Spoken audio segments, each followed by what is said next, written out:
Matutuwa ang utol ko nito. Kahit papaano, may handa kami. Makakaraos ang isang taon. Oy, tol, gising ka na pala. Kuya, may papansit ka. Bakit may ano?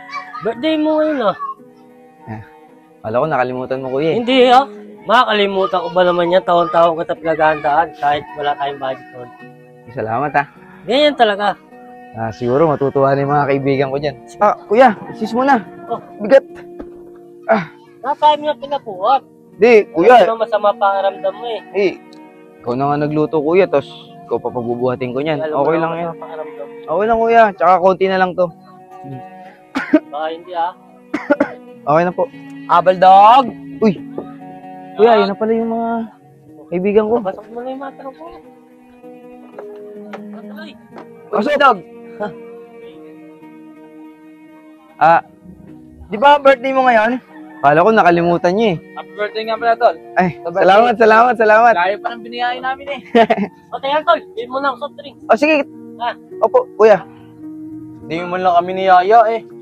Parang gusto mo pa ata, sinasadya ka dito sa bahay mo eh. Hindi pare, kasi hindi pa naman ayos eh. Hindi pa ano, kaya... Tsaka di ba sabi niyo rin naman nung nakaraan, nantong alas 12, ganyan, tanghali, pupunta kayo, di ba? Kapapayos mo ba ng bahay mo? Kapapayos mo ba ito? Wala pa kaming budget eh. Mukha naman kasi. Ha? Kaya pala kayo mo kayo papuntahin dito, no? Kasi ganito lang yung bahay mo. Pare, di naman ganun. Tanggap ko naman kung ano yung pamamahay na to eh. Kaya, pinagmamalaki ko naman sa inyo itong bahay, di ba? Bakit naman? Teka muna, di mo ba kami alokin ng pagkain dyan? Pare, ito na nga oh. Ito, kuha na lang kayo dito ah. Ito yung pansit, luto ng kuya ko. Kasi masama yung pakiramdam ko, hindi ko masyado masikaso. Yan. Lagi pa nang biniyahin namin, budget lang yung handa mo sa amin. Wala bang iba dyan? Bumili si kuya ng soft drinks. Ano yung mabubusog ba kami sa budget lang?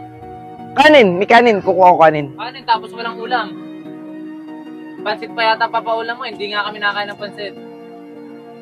Pinunta nga pa namin dito. Ang layo pa namin to. Tapos papakain mo sa amin, pansit lang. Tapos kanin, ulam sa kanin. Baka yung pansit na yan, wala pang laman yan eh. Meron pre, tawag dito? Kitang-kita ko, puro gulay. Puro gulay lang laman yan, pre. O, tinan mo, oh. Hindi pa naman ako nakain ng gulay. Parang inalo ng kamay yan, eh. Kalat-kalat pa yung paghalo, oh. Pare, pasensya na kayo. Yun na kasi yung nakayanan ng kuya ko. Tsaka, itrangkaso kasi ako. Masama yung pakiramdam ko.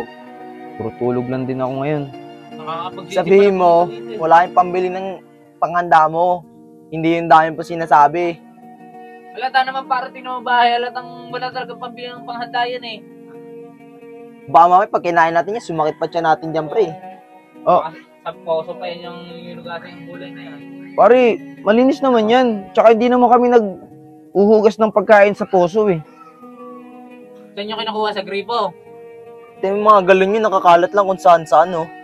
Baka mamaya, sumakit pa siya yun dyan, baka yan pa nanlamok yan. Ito pare, yung kwarto, butas-butas pa. Ay, Pare naman, nakabaldog. ano ba yan? Ano ba? Ba't pumunta ba kayo dito para laitin yung pamumuhay ko? Pare, birthday ko. Akala ko, pumunta kayo dito para kamustahin ako, ma-celebrate yung birthday ko, nasama-sama tayo. Bakit nasalit yung magsalita? Masa-celebrate ba naman yan? Ganun yung bubungad mo sa amin? Ano, pansit lang? Di naman kami siya nalalait, sa totoo lang. Pagkain yan. Ayun nga, doon na nga tayo sa pagkain, pero ba't ganun ang hinanda mo sa amin eh? Ayun yung nakayanan ko eh.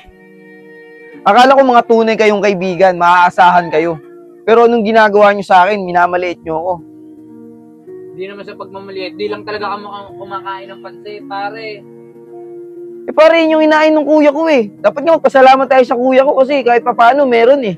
Yan kasi kayo, mga wala kasi kayo pinag-aralan, kaya ganun lang na hinahanda yung birthday nyo. Alam nyo, pre, wala na eh. Total, sira na rin yung kaarawan ko. Alam mo, huwag ka na magsalita, pre. Kami Tara na. namin kusa. Pakanda mo, pansit.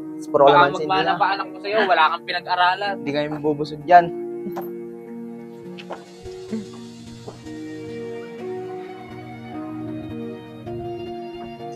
Ano nangyari?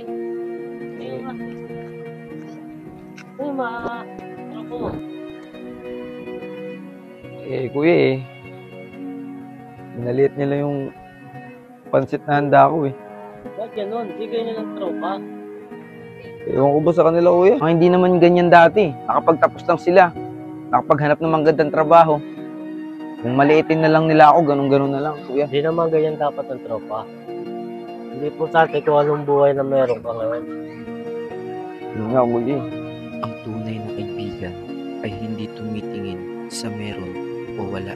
Matuto tayong makontento kung ano ang nakaayon diyan. Dahil dapat tayo magpasalamat sa Panginoon dahil kahit papano ay merong biyayang dumating sa atin at malakas ang ating kalusugan.